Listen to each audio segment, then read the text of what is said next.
Society perishes where feelings and intimacy turn into a marketplace. Freud. Before we begin, here's a small ritual. Write in the comments one word that accurately describes your current state. Sign it, and let's get started.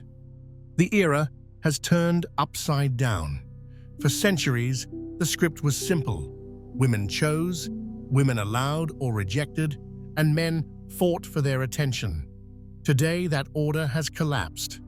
We live in a time when men have begun to refuse women, when the old rules of attraction no longer apply, and when silence, avoidance, and withdrawal have replaced pursuit. This reversal is not a minor shift in behavior, it is the symptom of a deeper cultural disease of the 21st century. At the center of this transformation stands the pornographic industry.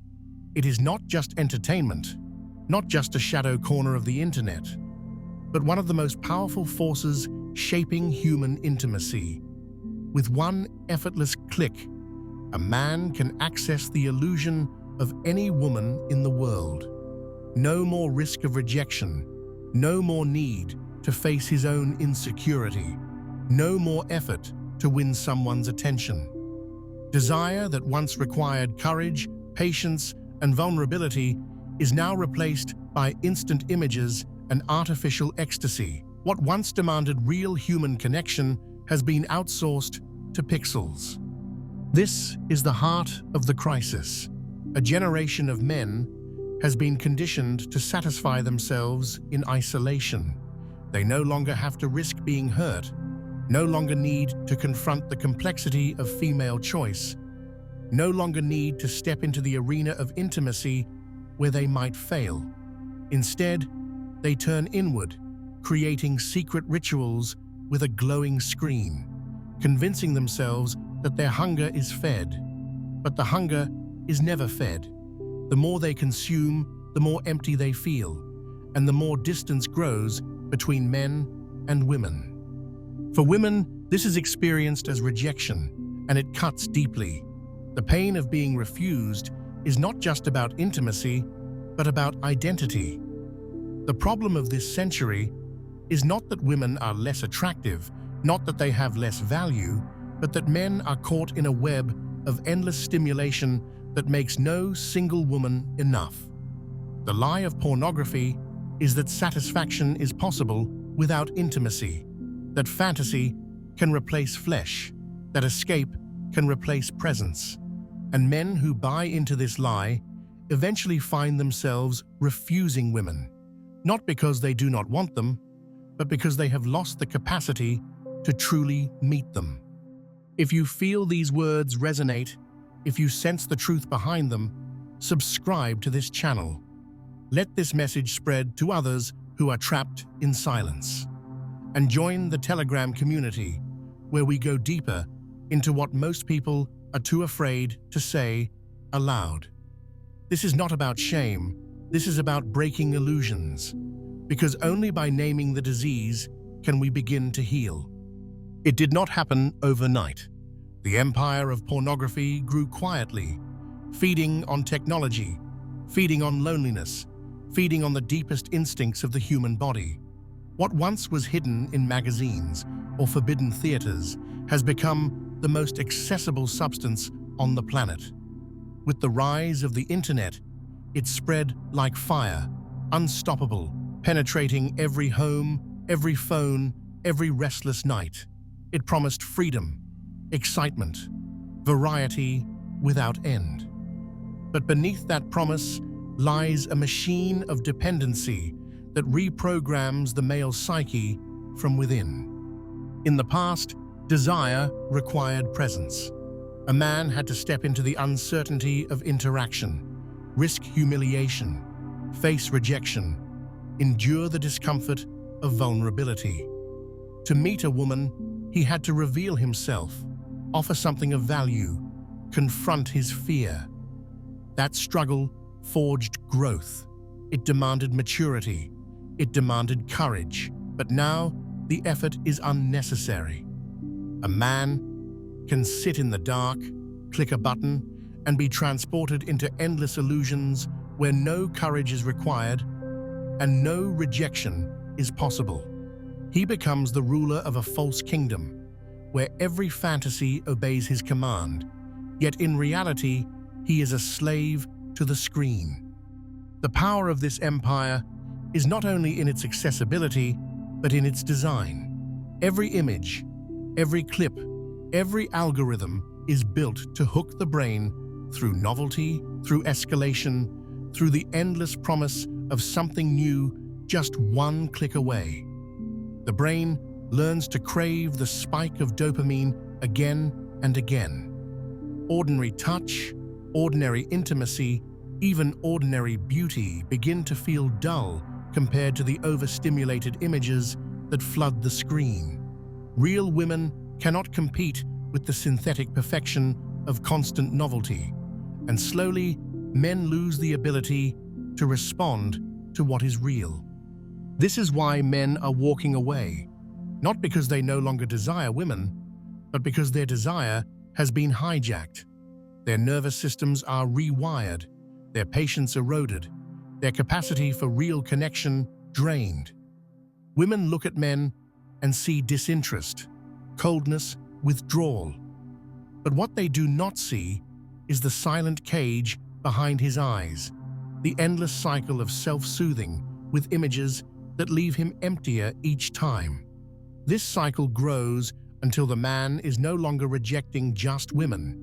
He is rejecting life itself, turning away from the very thing he longs for because he has been conditioned to settle for an illusion. The empire thrives because silence protects it. Men do not admit the extent of their dependence. They hide it, they minimize it, they tell themselves it is harmless. But the truth is clear.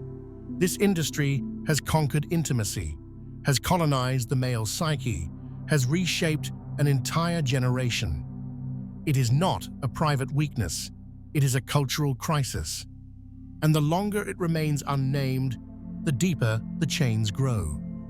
The refusal of women by men is not a random social trend. It is the inevitable outcome of a deeper transformation in human behavior. When men withdraw from intimacy and choose the screen instead of the risk of connection, the balance of relationships collapses. Women are left with the unbearable silence of rejection, while men convince themselves they are protecting their freedom.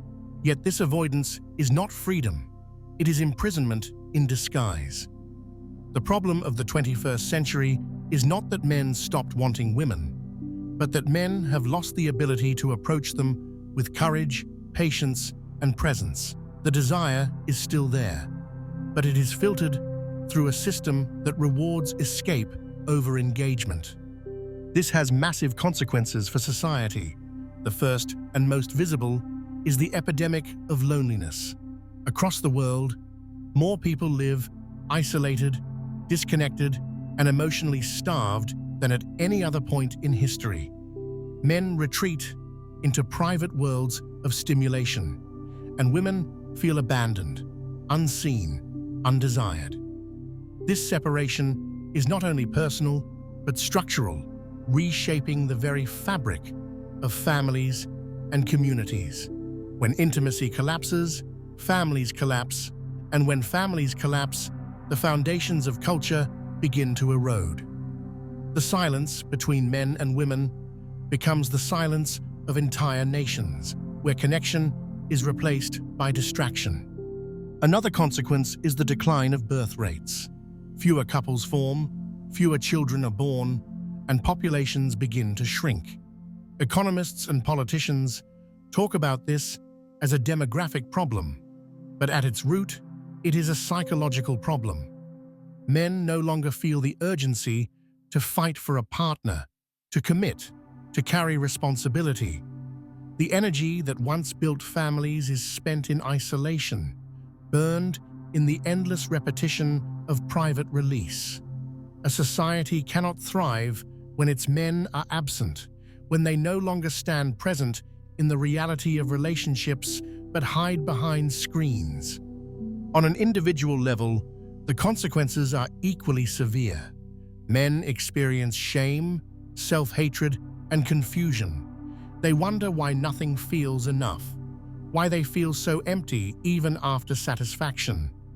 They lose ambition, they lose drive, they lose the edge that once pushed them toward growth. Women, in turn, internalize rejection, doubting their own worth, feeling discarded in a game they cannot win. Both sides are trapped in illusions that fracture self-esteem and deepen pain. The refusal is not simply between men and women, it is between people and life itself, between human beings and their own vitality. This is why the 21st century problem is unlike anything that came before. In past centuries, men and women struggled, argued, fought, but they still met in the flesh. They still carried their desires into reality. Today, the battlefield has shifted to the mind, and the enemy is not each other, but the screen that steals intimacy from both.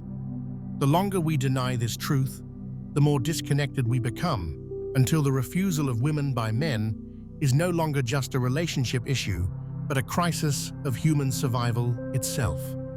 To understand why men are walking away from women, we have to look deeper than culture, deeper than technology, into the hidden structures of the psyche. Pornography is not just a habit, it is a psychological mechanism that binds desire to avoidance. Sigmund Freud once described the tension between instinct and repression, how the forbidden becomes more desirable, how the unconscious pushes us toward repetition. Carl Jung spoke of the shadow, the parts of ourselves we deny, repress, or are too ashamed to face. Pornography feeds directly on both. It offers endless repetition of desire without the confrontation of real vulnerability, and it allows men to indulge fantasies that in real life they are too afraid to admit. It becomes the perfect escape from the anxiety of intimacy. In the brain, this escape is reinforced chemically. Each new image triggers a spike of dopamine, the neurotransmitter of reward. But the brain adapts quickly. What satisfied yesterday feels dull today. The man escalates, searching for novelty, for stronger stimulation, for extremes that numb him even further. This cycle creates a dependency not unlike any other addiction. The man believes he is choosing pleasure, but in truth, he is running from pain. The pain of rejection, the pain of inadequacy, the pain of not being enough. Pornography provides a mask for these wounds, but beneath the mask, the wounds deepen. The shadow grows in secrecy. A man convinces himself he is in control, but inside, he knows he is not. He hides his behavior, feels shame afterward, promises to stop, then returns again. The cycle is not driven by lust alone, but by unresolved fear and self-hatred. Jung would say that the energy of the shadow, when ignored, does not disappear, but rules from the dark. Porn becomes the throne where the shadow sits, dictating behavior through compulsion. The more a man avoids his inner conflicts, the stronger the shadow becomes, until his conscious self feels powerless against it. This is why ordinary advice does not work. To tell a man, just stop watching, is like telling a drowning man, just breathe. The compulsion is not rational. It is rooted in unconscious dynamics and biochemical reinforcement. The addiction is not about sex. It is about control, about soothing unprocessed emotions. The man does not realize he is using fantasy to regulate despair, boredom, loneliness, and fear. The more he runs from these feelings, the more he strengthens the chains of his dependence. He is not simply refusing women, he is refusing to confront himself. The tragedy is that this avoidance robs him of the very qualities that make intimacy possible: courage, patience, presence, and honesty are muscles that weaken when not used. The man who hides in pornography becomes less capable of meeting real women, less able to stand in the discomfort of attraction, less willing to risk vulnerability. His dependence does not only prevent him from forming relationships, it slowly erodes his sense of manhood. He is no longer driven by authentic desire, but by a loop of compulsion that leaves him emptier with each cycle. This is the hidden psychology of the crisis. Men are not rejecting women because they have outgrown them, but because they have lost the strength to truly meet them. The most painful truth is that no one owes anyone intimacy. Men do not owe women their desire, and women do not owe men their acceptance. This is the reality that most people cannot bear to face, because it strips away the illusions of entitlement on both sides. What we are witnessing in the 21st century is not only the failure of relationships, it is the collapse of a cultural contract that was built on silent expectations. Women feel betrayed because men are turning away. Men feel trapped because they cannot meet the demands placed upon them, and both search for someone to blame. But blame is another distraction. The real enemy is the system of illusions that convinced us love and desire could be guaranteed. The refusal of women by men is not about hatred, not about superiority, but about exhaustion. Men are tired of roles that demand constant performance without recognition of their inner battles. They withdraw because they no longer believe they can win. Yet the cost of this withdrawal is enormous. When a man chooses the screen instead of reality, he may think he is protecting himself, but he is actually surrendering. He is giving up the chance to transform through struggle, to grow through rejection, to strengthen through failure. Without this friction, he remains trapped in adolescence, endlessly consuming pleasure, but never becoming whole. The truth is cruel. Pornography has taught men that they can have the surface of intimacy without the substance. They can see bodies without feeling presence. They can stimulate desire without offering love. They can climax without connection. But this bargain comes with a hidden price. Each act of avoidance feeds the shadow, and each refusal of reality makes reality harder to face. The more men refuse women, the more they refuse themselves, cutting off the parts of their soul that long for union. The real tragedy is not the rejection of women, but the rejection of life, of growth, of the vulnerability that makes love real. And yet within this painful truth lies the seed of liberation. If no one owes anyone intimacy, then every connection must be chosen freely, not out of obligation, not out of fear, not out of manipulation. To choose intimacy freely requires courage, honesty, and the willingness to face discomfort. This is why the pain is necessary. Pain strips away illusions. Pain forces honesty. Pain exposes the wounds that must be healed. Without pain, there is no transformation, only repetition of the same dead patterns. The men who dare to face this pain may still refuse women, but their refusal will come from strength, not weakness. It will not be the escape of addiction, but the clarity of choice. This is the dividing line of our time. Some will remain in the shadows of dependency, hiding behind screens, endlessly repeating cycles of shame.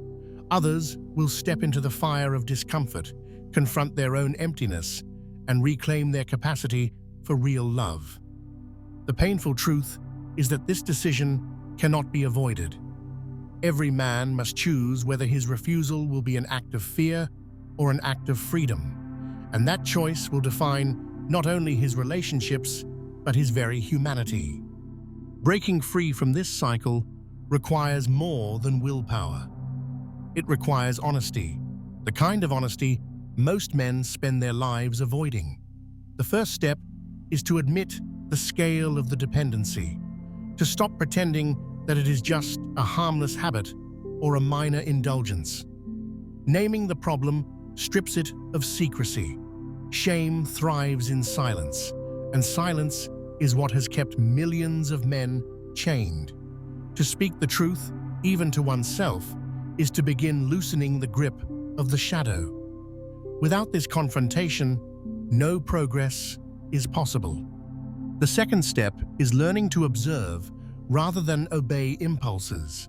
Every urge to turn to the screen is a signal, not of desire, but of discomfort. Boredom, loneliness, rejection, stress, these emotions trigger the cycle. Instead of running, the man must learn to sit with them, to feel them in the body, to allow the wave of discomfort to rise and pass. This is not easy. The body resists, the mind screams for release. But by staying present, even for a few minutes, the man begins to teach himself that he is stronger than his compulsion. Each small act of endurance rebuilds the muscle of self-control that addiction has weakened. The third step is reclaiming the body. Dependency on pornography numbs physical presence, turning sex into a visual performance rather than a lived experience. Practices that restore connection with the body, breathing, exercise, meditation, movement, begin to awaken sensations that have been buried.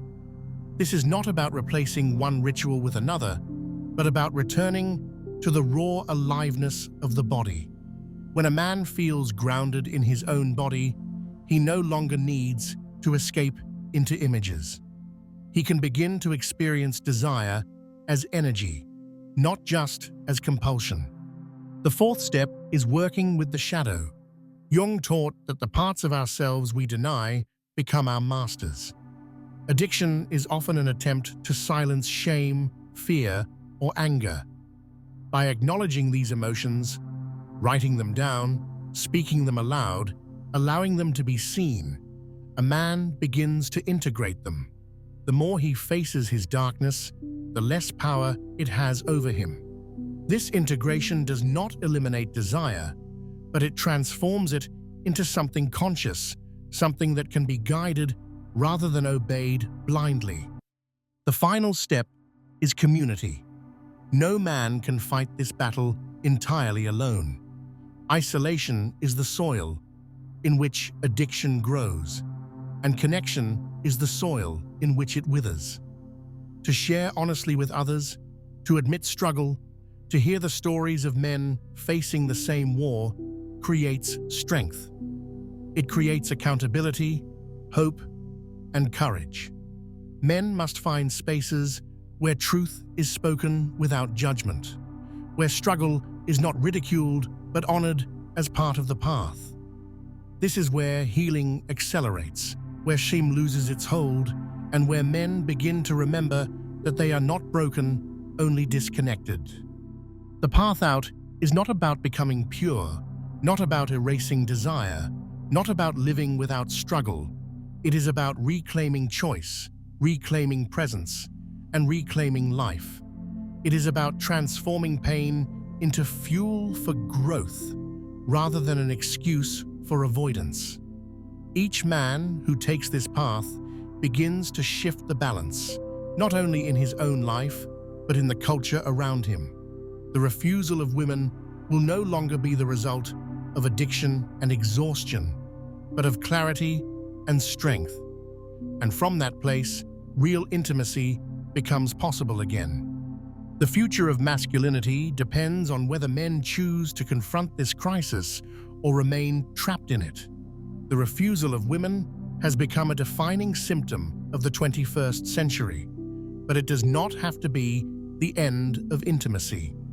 What stands in the way is not women, not society, but the dependency that has hijacked the male nervous system. Science confirms what psychology has long suggested.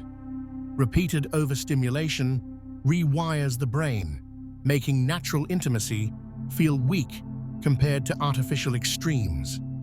Neurological studies on addiction show that abstaining from triggers allows the brain's dopamine system to slowly reset, restoring sensitivity to real human connection. This is not theory, it is evidence. The same principle that applies to substance withdrawal applies here. The brain can heal, but only if the cycle is broken. The most practical key is simple, though not easy. Commit to a period of complete abstinence from pornography and compulsive self-release. This is the reset that begins to reverse the damage.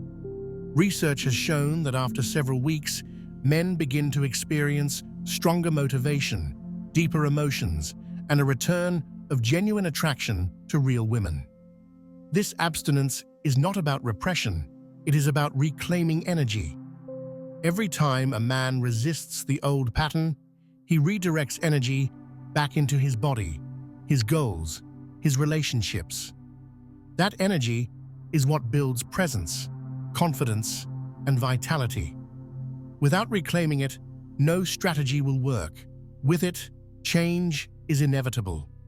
This commitment must be supported by daily practices that anchor the mind and body.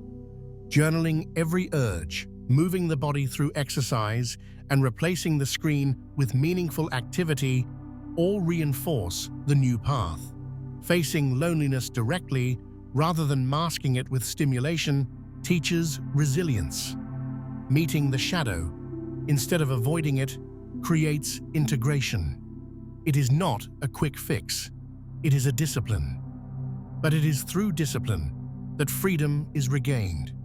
The man who proves to himself that he can endure discomfort discovers that he is not weak. He is stronger than he ever believed.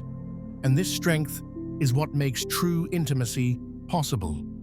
When men begin to take this path, something shifts. Refusal of women no longer comes from exhaustion or addiction, but from choice. A man may still choose solitude, but it will be a conscious solitude, not an escape. He may still say no, but it will be a no rooted in strength, not fear. And when he says yes, it will be a yes with full presence, a yes that carries weight, a yes that can be trusted. This is the new masculinity, not defined by endless pursuit, not enslaved by compulsion, but grounded in clarity, capable of love, capable of honesty. If these words resonate, if you feel the truth in them, subscribe to this channel. By doing so, you help this message reach others who are ready to break their chains. Join the Telegram community where the conversations go deeper and where men can support each other without masks. And if you want to go even further, consider becoming a sponsor of this channel so that more content like this can be created and shared. Your support is not just for yourself, it is for every man who is still silent in his struggle. And finally, make this commitment public. If you recognized yourself in these words, write in the comments, "I no longer run from pain." If you feel ready to face your shadow, write, "My darkness is my strength." If you are done playing roles, write, "I take off the masks." If this video marked a turning point for you, write, "I accept my shadow." These are not just comments, they are declarations, proof that you are no longer alone, proof that a community of truth is rising. This is how we end the silence. This is how we begin again. This is only the beginning.